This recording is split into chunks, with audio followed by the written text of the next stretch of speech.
하나님의 말씀은 로마서 9장 14절에서 18절까지입니다. 로마서 9장 14절에서 18절 말씀. 찾으셨으면 한 절씩 교독하도록 합니다. 신약성경 252쪽. 그런즉 우리가 무슨 말을 하리요? 하나님께 불의가 있느냐? 그럴 수 없느니라. 모세에게 이르시되 내가 긍휼히 여길 자를 긍휼히 여기고 불쌍히 여길 자를 불쌍히 여기리라 하셨으니, 그런즉 원하는 자로 말미암음도 아니요 다른 박질하는 자로 말미암음도 아니요 오직 긍휼히 여기시는 하나님으로 말미암음이니라.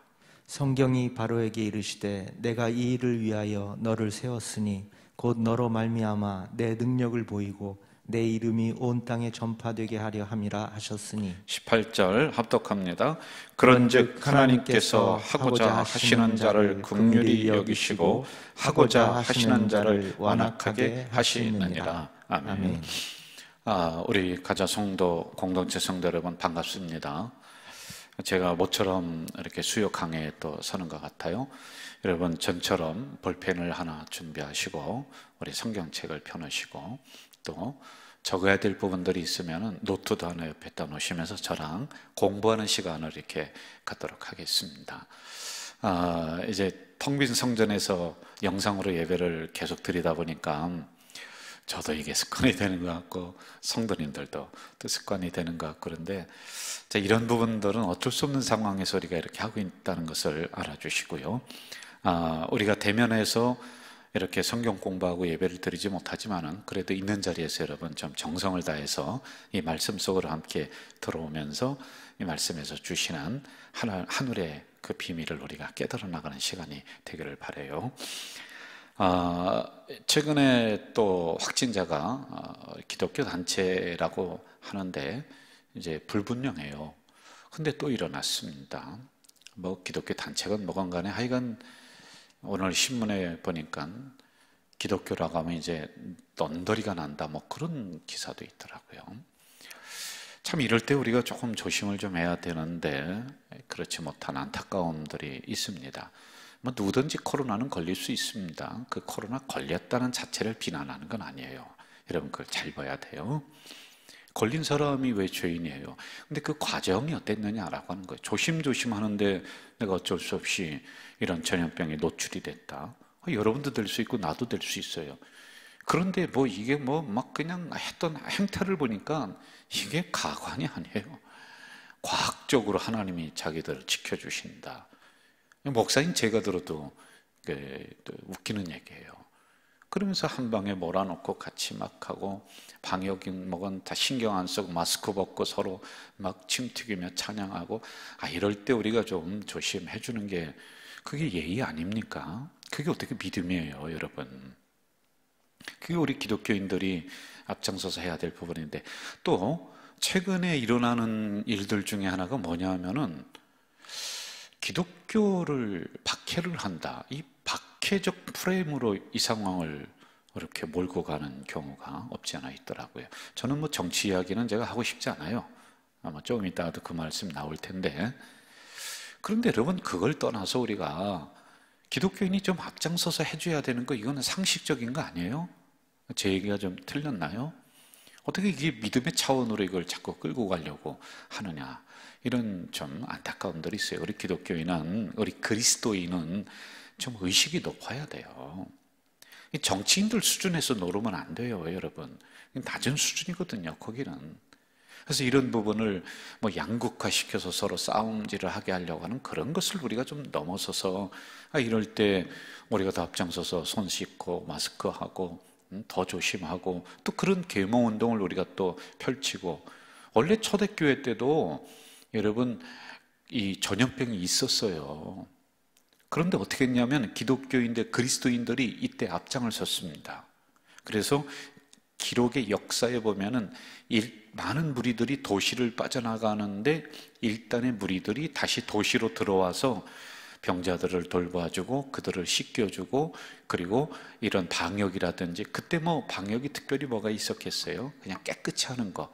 그런데 그게 누구냐 알아봤더니 그리스도인들이었다, 이렇게 나와요. 그 이후에 복음이 놀랍도록 전파되었단 말이에요. 뭐 우리는 그러한 뭐 이중적인 것을 가지고 이 사태를 우리가 지나는 것은 아니에요. 이때 우리가 잘하면 또 교회가 전도가 되고 그런 낮은 차원은 저는 아니거든요. 우리가 이럴 때 상식선에서 앞장을 서자는 거예요. 그렇게 해나가자는 거예요. 그러면 그때 지나고 나서 여기 있는 주민들이 인생이 어려울 때 어디를 바라보겠느냐 하는 거예요. 교회를 바라보죠. 그것도 열심히 선제적으로 잘 대응했던 그런 건강한 교회를 바라보는 것 아니에요. 그리고 또 하나 안타까운 게 있어요. 제가 처음에 잔소리하는 것 같아서 좀 죄송한데 이게 일부란 말이에요. 일부가 전체화되는 것들이 참 안타까워요. 여러분, 상당히 많은 교회들이 정말 열심히 하고 있는데 좀 제발 이런 그 흐름에 우리가 같이 나갔으면 좋겠어요.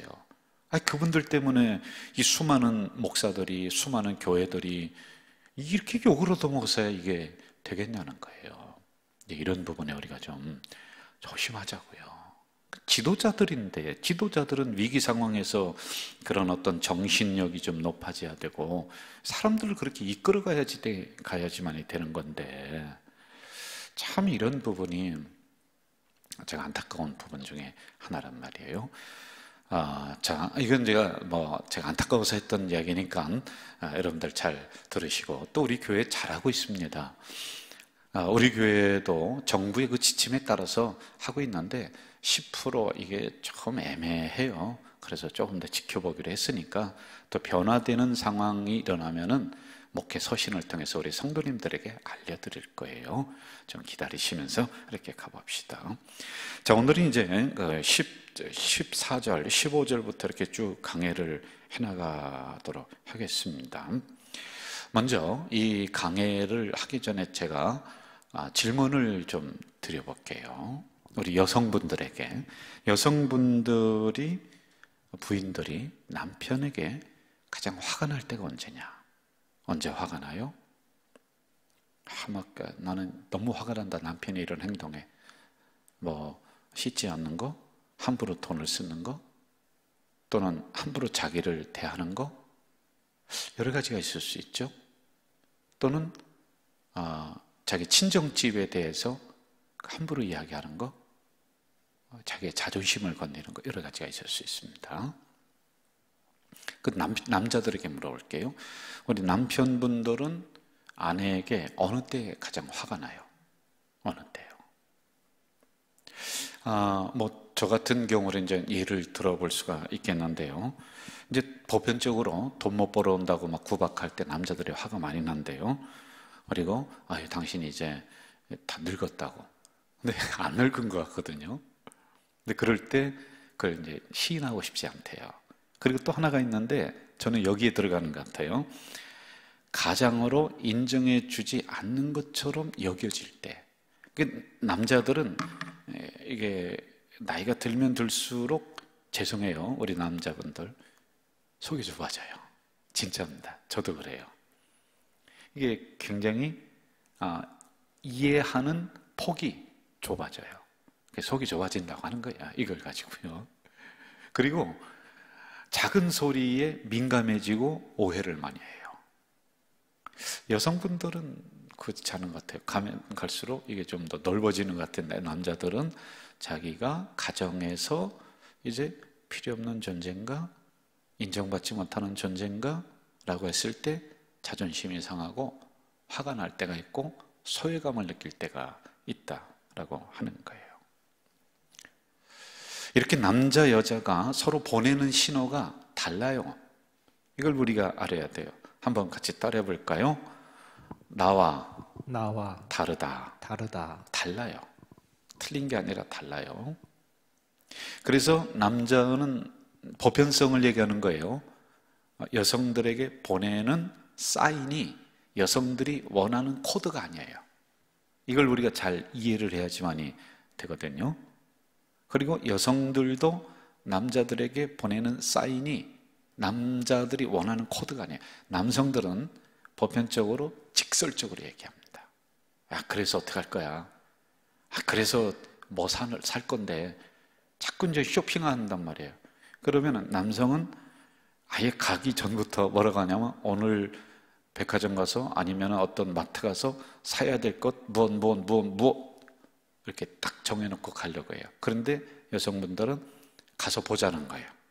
가서 둘러보고 이제 이런 어떤 사인들이 좀 맞지 않으니까 거기에서 갈등이 나올 때가 종종 있어요. 이걸 어떤 전문가는 남자와 여자가 다른 별에서 왔다. 그래서 사고 체계가 다르고 이해 체계가 다르다. 이렇게 이야기를 하더라고요. 자, 만약에 이런 남편이 있다. 그럼 어떨까 한번 좀 생각해봐요. 화가 날까 안 날까 한번 생각해봐요. 결혼을 막 했습니다. 근데 서로 잘 지냈어요. 그리고 남자가 별로 가진 것도 없었는데 여성분이 막 희생을 해서 정말 아주 어느 정도 잘 안착이 됐습니다. 그런데 어느 날 이 은혜를 모르고 남자가 외도를 했어요. 바람이 났어. 그러면 우리 여성분들이 어떨까요? 뭐 그럴 수 있지. 1번 그런다. 2번 뭐 저 따위가 있느냐고 막 화가 막 치밀어 오른다. 몇 번이에요? 말할 것도 없이 2번이죠. 뭐 그럴 수도 있지. 이거 이 사안은 그럴 수도 있지. 이렇게 넘어갈 수 있는 사안이 아니라는 말입니다. 그런데 이런 상황이 오늘 본문의 배경이에요. 여러분, 오늘 본문이 바로 왕이 나오고 뭐 이렇게 하는데 그 전과 후를 보면은 이게 배경이 그렇다는 겁니다. 이게 무슨 얘기냐 하면은요, 이렇게 나오게 된 배경의 근저를 우리가 살펴야 돼요. 민수기 32장과 33장에 보면은 이제 이스라엘 백성들이 광야를 지나는 장면이 나와요. 근데 광야에서 하나님으로부터 얼마나 많은 보살핌을 받았는지 이루 말할 수가 없어요. 그렇죠? 하나님이 기가 막히게 지켜주시고 살펴주시고 먹여주셨어요. 마치 쥐뿔도 없는 남자 결혼했는데 아내가 이것저것 막 희생하면서 그렇게 성장시켜주고 뭐 이렇게 했었던 뭐 그런 상황들이라고 보면 될 것 같아요. 그렇게 했었습니다. 그리고 지금도 이스라엘 백성들은 현재적으로 하나님이 함께 한다는 게 보여요. 그리고 지금도 광야에서 만나와 메추라기를 먹어요.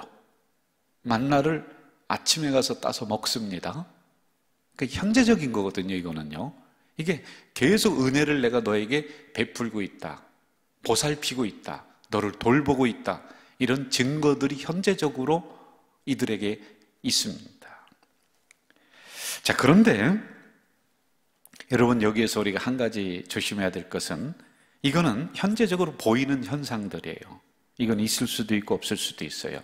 내 신앙의 기본을, 내 신앙의 잣대를 여기에 두면은 굉장히 위험해집니다. 기적이 일어날 수도 있고 안 일어날 수도 있거든요. 만나가 내릴 수도 있고 안 내릴 수도 있거든요. 그렇죠? 나를 하나님이 어느 때는 치료해 줄 수도 있고 치료 안 하실 수도 있어요. 맞죠? 그런데 내 신앙의 기본을 여기에 기준을 맞춰버리면은 상당히 피곤해집니다. 위험해진다라고 하는 거예요. 흔들립니다. 자, 그래서 하나님은 이러한 것은 그냥 우리가 일상적으로 살아가면서 하나님이 살펴주시는 거예요. 그런데 이것이 신앙의 기본이 되고 기준이 되면 안 되겠기 때문에 하나님은 어떤 상황 속에서든지 간에 이 백성들에게 딱 적용해야 될 기준을 주십니다. 그게 메추라기는 아니에요. 그게 만나는 아니에요. 물은 아니에요. 여러분, 맞지요? 그게 뭐냐? 십계명이라는 거예요. 그 당시에 십계명을 주십니다. 이 십계명을 받으러 모세가 이제 산으로 올라가죠. 호렙산으로 올라갑니다. 그런데 거기에서 있었던 기간이 며칠이에요? 따라해 봅시다. 40일. 40일. 예, 마이크 붙잡고 있어요. 40일. 40일이에요. 자, 그런데 40일, 보통 사람 같으면 40일 여러분 참을 수 있어요, 없어요? 그까짓 거 못 참아요.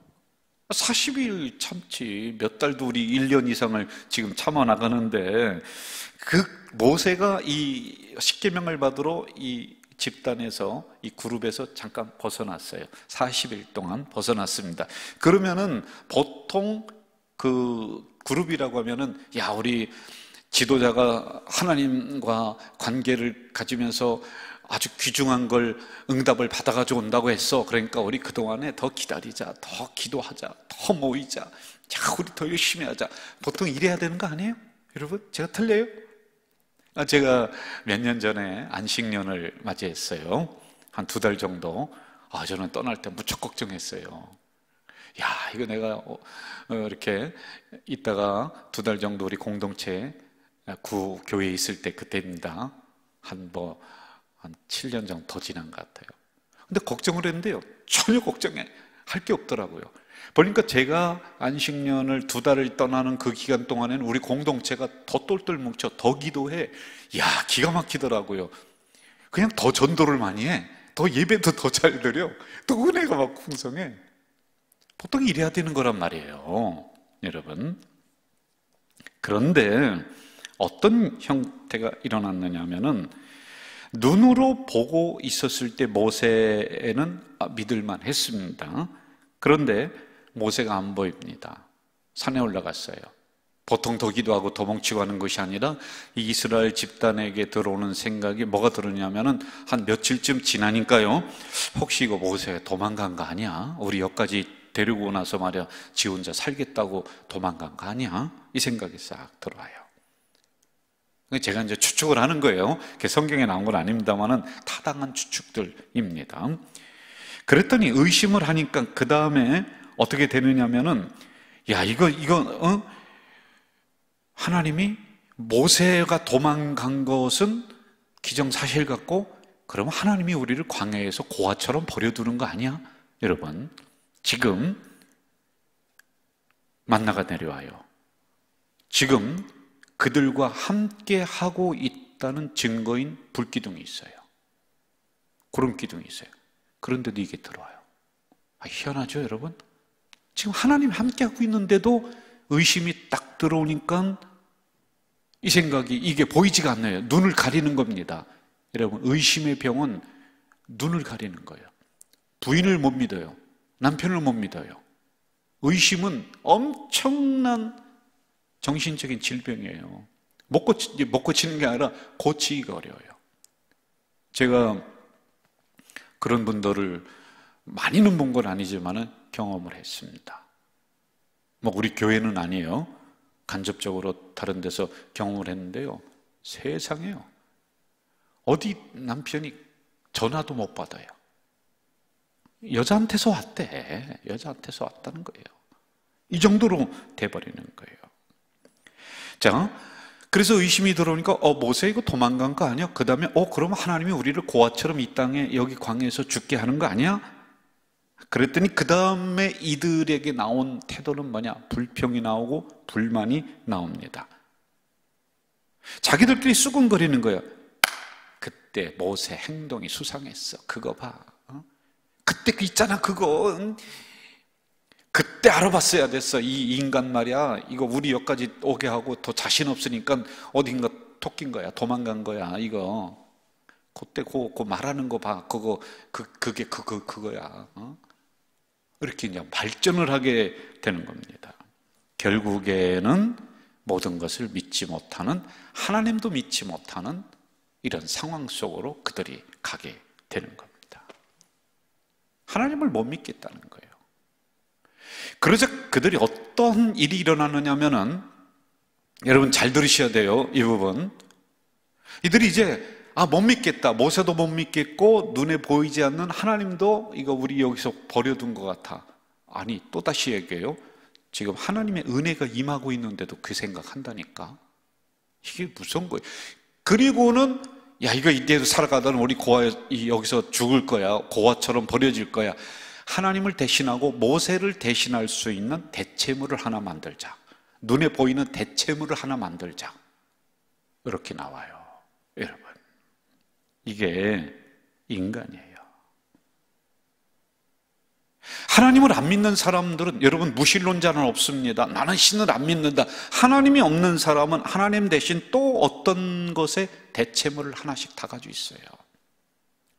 하늘을 향해 빌든지 땅을 향해 빌든지, 심지어는 어떤 사람은 쌀독을 향해 빌든지, 대체물이 하나씩 여러분 다 있다니까요. 그렇게 되는 게 인간이란 말입니다. 하나님을 대신할 만한, 모세를 대신할 만한 그 무엇인가가 나에게 하나씩은 있어야 된다. 눈에 보이는 그게 있어야 된다. 그 다음에 행동을 보세요. 이들이 그동안에 하나님의 은혜를 받았던 게 얼마입니까? 그리고 지금도 그 은혜와 사랑이 내리고 있습니다. 그런데 지도자가 없어져 버리니까 의심이 들어오고 이게 계속 발전을 하다 보니까 대체물이 딱 들어오는데 그게 뭐냐? 뭐요? 금송아지요. 금송아지를 만들어 놓는 거예요. 이 32장, 33장의 민수기, 호렙산 사건이거든요. 여러분, 얼마나 됐다고 40일도 못 견디는 거야. 세상에 말입니다. 거기다 대고 절하고 빌고 이런 상황이에요. 중간 정리할게요. 여기를 보세요. 여러분, 자, 의심이 들어와요. 그럼 불신이 되죠. 그리고 불만이 일어나요. 이것은 불신앙으로 갑니다. 그리고 나온 결론이 금송아지 만들어요. 그리고 하나님을 대적한다. 이렇게 발전하는 거예요. 또다시 얘기해요. 세상 사람들이 아니라니까. 지금 하나님의 임재가 눈에 보이게 있는데도 이걸 못 보게 만들어요. 못 느끼는 거예요, 여러분. 이처럼 무서운 겁니다. 네? 우리도 이렇게 흘러갈 수 있다는 겁니다. 그래서 너무 하나님이 화가 났어요. 화가 나서 이제 안 되겠다. 이 백성들을 내가 진멸하리라. 완전히 죽이리라. 이렇게 했습니다. 왜? 사형에 해당하는 죄거든요. 금송아지 만들어 놓고 이런 꼬락서니 하고 있으니, 제가 성경 공부 시간이니까 조금 단어가 정제된 단어를 사용하지 않더라도 이해를 해주세요. 아니, 이따위로 하고 있으니 하나님이 너무 화가 나셔서 내가 이 백성을 완전히 여기서 끝내버리겠다. 이렇게 이야기합니다. 이거는 사형이야. 이거는 공의야. 이건 정의야. 이건 법이야. 법이야. 법대로 딱 하면 이 백성들은 광야에서 죽을 수밖에 없는 상황들이란 말입니다. 그런데 여러분, 구원은 뭡니까? 긍휼이요, 사랑이요, 섬김이요, 은혜이란 말이에요. 그런데 모세가 서서 아무리 생각해도 이걸 빠져나갈 길이 없어요. 빠져나갈 길이 없어요. 법에다가 호소를 하면은 12번 다 죽어. 우리 다 죽는다니까. 여러분과 나는. 그러니까 모세가 있다가 어떻게 하느냐 하면은 하나님의 긍휼에 호소하는 게 오늘 본문이에요. 여러분, 한번 16절 좀 봅시다. 16절 같이 읽어봐요. 시작. 그런즉 원하는 자로 말미암음도 아니요 다른 박질하는 자로 말미암음도 아니요 오직 긍휼히 여기시는 하나님으로 말미암음이다. 하나님의 긍휼에 구한다는 거. 이 배경이 그렇다는 거예요, 여러분. 하나님의 긍휼에 호소하지 않으면 도저히 살아날 길이 없어요. 예? 그래서 하나님 몰라서 그래요. 하나님 좀 긍휼히 여겨주세요. 법으로는 도저히 살아날 길이 없어요. 사형 선고 딱 내려졌습니다. 아니, 그 며칠 됐다고 그래. 그런 상황에서 금송아지 만들어 놓고 그렇게 하고 있느냐는 거야. 아이고, 도대체 세상에. 예? 우리 한번 생각해 봐요. 법. 하나님의 법은 사형이에요. 이 땅에 법이 있습니다. 법이 추구하는 것 제가 몇 번 얘기해줘. 법이 추구하는 것은 법이 없어지는 걸 추구하는 거예요. 그게 안 되니까 자꾸 법이 생기는 거란 말입니다. 제가 아까 초입 부분에도 얘기했듯이 저는 강단에서 정치적인 이야기를 잘 하지 않아요. 그리고 어느 정당을 절대 얘기하지 않습니다. 뭐 그건 여러분들이 알아서 하시는 부분들이란 말이에요. 그런데 저는 이거는 얘기하죠. 정치인들 뭐 누구를 막론하고 정치인들 자기의 이익을 위해서 하죠. 여러분들, 자기의 이익이라면 수단과 방법을 가리지 않는 게 정치인들의 생리입니다. 생리예요. 어떤 정치는 그래도 깨끗하다 모르겠습니다, 저는. 그런데 그 세계에 들어가면은 1년이면 다 변한대요. 예? 지금까지 우리가 쭉 그 정치사를 한번 훑어봐요. 어느 정권이 들어서서 정말 다 똑같아요. 제가 볼 때는 다 똑같아요. 도찐 개찐이에요. 말할 것도 없어요. 나라를 구할 것처럼 하는데, 제일로 깨끗할 것처럼 하는데, 그래서 여러분 나라가 좋아졌습니까? 정치가 깨끗해졌어요? 요즘에는요, 저는 그 정치 코너는 보지도 않아요. 그러니까 기대를 인간에게 걸 이유가 별로 없는 것 같다. 그러니까 지나면 다 똑같은 거예요, 여러분. 돈으로 치장합니다. 돈으로 다 했는데 검경이 출동해서 특검을 만들고 뭐를 하고 그래서 문제가 없어졌나요? 법으로는 문제가 없어지지 않는다니까. 그럼 왜 감옥이 자꾸 늘어나요? 법으로는 이게 안 되는 거예요, 여러분. 그러므로 16절에서 말씀하시는 것은, 모세는 이걸 알아요. 그래서 사도 바울이 그걸 지금 얘기해주고 싶은 거예요. 그것은 안 된다. 법으로는 안 된다. 그럼 무엇으로 되느냐라고 하는 것을 이제 점점 그 초점을 좁혀가고 있습니다. 법을 능가하는 것이 있는데 그것은 사람을 변화시키고 세상을 변화시키고 상황을 변화시키는 것이다. 그것은 바로 뭐냐? 우리를 불쌍히 여기시는 하나님의 은혜인 긍휼에 호소해버리는 거야. 이해가 되세요? 하나님, 인간은 법 가지고 안 돼요. 채찍 가지고 변할 수가 없는 것 같아요. 하나님, 우리를 긍휼히 여겨주세요. 한 번 더 용서해 주세요. 한 번 더 은혜를 베풀어 주세요라고 여기다 호소를 하는 게 지금 사도 바울의 핵심이란 말이에요. 그래서 긍휼히 여기시는 하나님이라는 거예요. 사도 바울은 이것을 강조하려고 앞부분에 보면 모세를 거론하고 금송아지를 거론하고 다 이렇게 하고 있단 말입니다. 바로 우리들을 이렇게 대해 주시는 하나님이라는 거예요, 여러분. 그것을 말씀을 읽고 듣는 우리들이, 여러분들이 지금 깨달으라는 거예요. 법으로는 안 돼요, 여러분. 그래서 우리에게 적용되는 것은 은혜예요. 하나님이 긍휼의 호소를 하고 있다는 겁니다. 제가 법 필요 없다는 게 아니죠. 법은 법을 낳게 되어 있다라고 하는 거예요. 그래서 여러분, 율법이라고 하는 이 법이 사랑 안에 있는 거야. 이게 사랑과 은혜를 감싸는 게 아니에요. 예? 여러분, 안전지대라고 하는 게 요즘에 있어요. 어떤 지역을 정해놓고 학교 앞에는 안전지대입니다. 속도를 30km로 하세요. 그런 안전지대가 있어요. 그리고 놀이터에 가면은 안전지역이라고 해서 부모들이 마음 놓고 그 안에서는 자녀들을 거기 놓고 놀게 할 수 있는 이런 안전지역이라고 하는 게 있습니다. 나름대로 정해놔요. 그리고 자녀를 거기다가 놓는 거예요. 안전지역에 놓습니다. 그리고 부모는 저쪽에 앉아서 혼자 책을 읽든지 뭘 하든지, 그리고 가끔 쳐다봐요. 그럼 안전지역에서 놀면은 별 문제가 없어요. 근데 여기를 벗어난다? 그럼 부모가, 엄마가 쫓아가는 거예요. 그리고는 데리고 와서 다시 안전지역에 놓습니다. 맞지요? 그런데 또 자녀가 자꾸 벗어나. 그러면요, 자꾸 잡아옵니다. 안전지역에 데려놓습니다. 나중에는요, 말 안 들으면 야 이놈아 어디 가느냐고, 여기서 놀으라고 매질하는 거예요. 때리는 거예요. 속상한 마음에 그러기도 한다는 겁니다. 자, 우리는 하나님이 정해주신 안전지역이라고 하는 게 있습니다. 그곳에서 우리는 자유해요.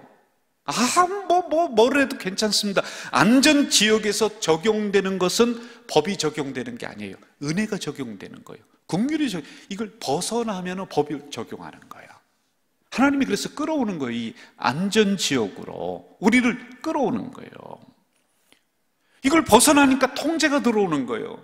법으로 통제하고, 안 되니까 고난으로 통제하고, 채찍으로 통제하고. 그러나 이 하나님이 정해놓으신 안전지역 안에 있으면 법이 필요 없어. 필요가 없어요. 여기에서 적용되고 우리를 끌고 가는 것은 은혜야, 긍휼이야, 사랑이야. 그래서 우리는 행복한 거야. 벗어나려고 하니까 힘든 거예요. 법이란 자꾸 벗어나는 사람들에게 적용되는 거죠. 그렇죠. 어기는 사람들에게 적용되는 거란 말입니다. 그러나 은혜는 안전지역에 있는 사람들에게 적용이 되는 거예요. 여러분, 따라서 법은 은혜를 빛나게 하기 위해서 있는 거예요. 이 은혜가, 하나님의 사랑이 법을 감싸고 있는 거란 말이에요. 이게 바로 16절 뜻입니다. 법으로는 안 된다. 아무리 감옥에 집어넣어도 나오면 죄를 짓는다. 그래서 오직 사람을 변화시키고 죄인을 변화시키는 것은 은혜다, 그리스도의 사랑이다. 이걸 강조하고 있는 거예요. 여러분, 우리 그리스도인들도, 저는 이제 그리스도인이라고 용어를 좀 바꿀 거예요. 우리 그리스도인들도요, 하나님 안에 있는 이 복음이라고 하는 안전지대에 있으십시오. 그러면은 날마다 은혜예요. 날마다 은혜예요. 우리가 거기에서 벗어나요? 그러면 고난. 왜? 법이 적용되니까. 계속 벗어나서 안 들어와요? 그럼 우리는 죽는 거예요. 감옥에 가는 거예요. 예?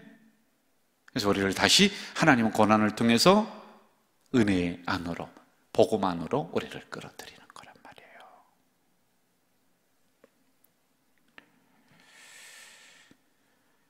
저는 우리 성도들이 항상 은혜 안에 거하기를 주의 이름으로 축원합니다. 아멘 하세요. 주의 이름으로 축원합니다. 아멘. 네. 또 그러한 가교 역할을 하는 우리 성도들 되시기를 주의 이름으로 축원합니다. 아멘. 자, 그런데 이제 17절로 한번 좀 가봅시다. 17절 같이 한번 읽어볼까요? 17절 시작. 성경이 바로에게 이르시되 내가 이 일을 위하여 너를 세웠으니 곧 너로 말미암아 내 능력을 보이고 내 이름이 온 땅에 전파되게 하려 함이라 하셨으니. 바로 왕 알죠? 이 사람을 하나 소개를 하고 있습니다.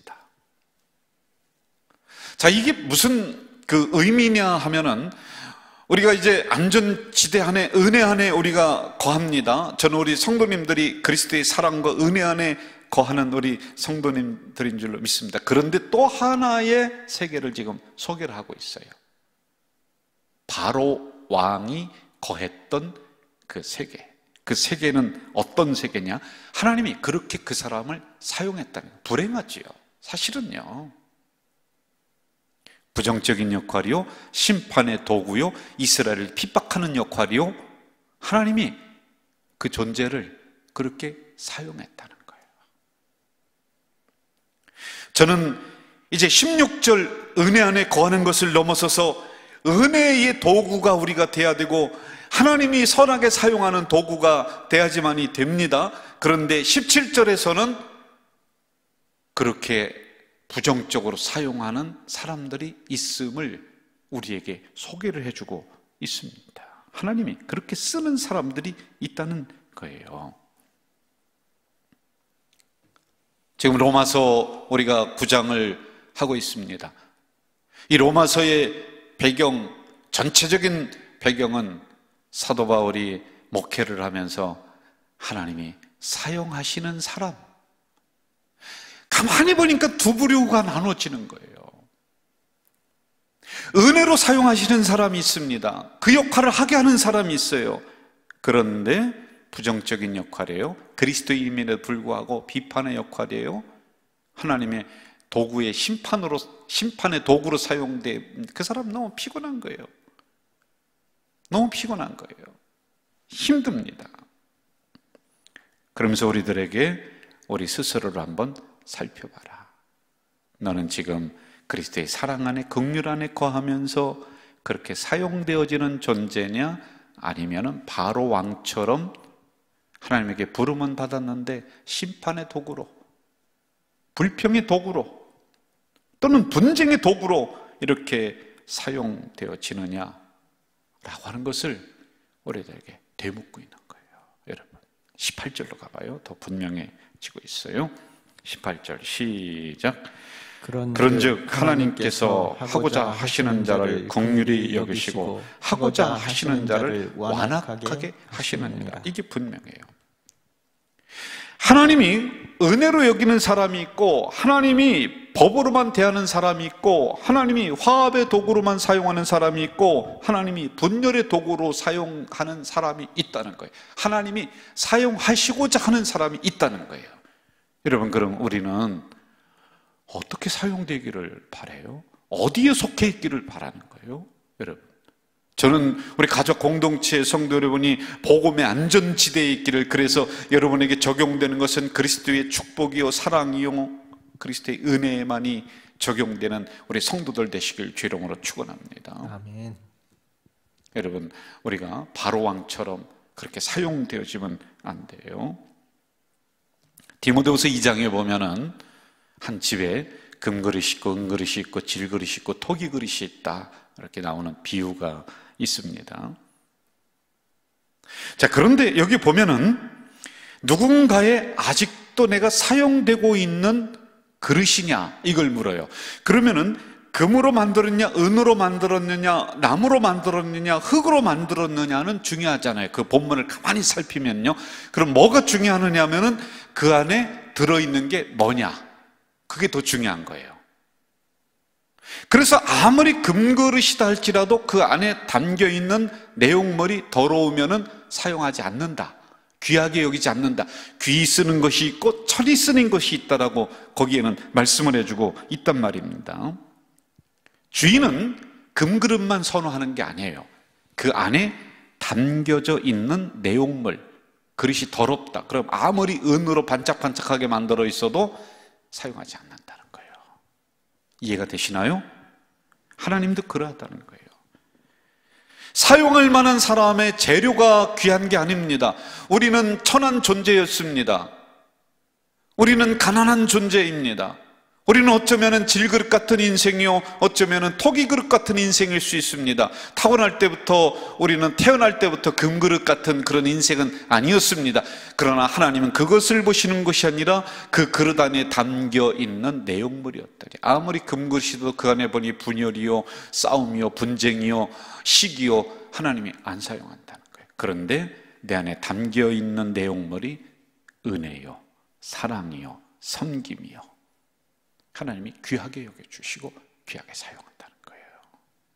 저는 이러한 그릇들이 되기를 주의 이름으로 축원합니다. 아멘.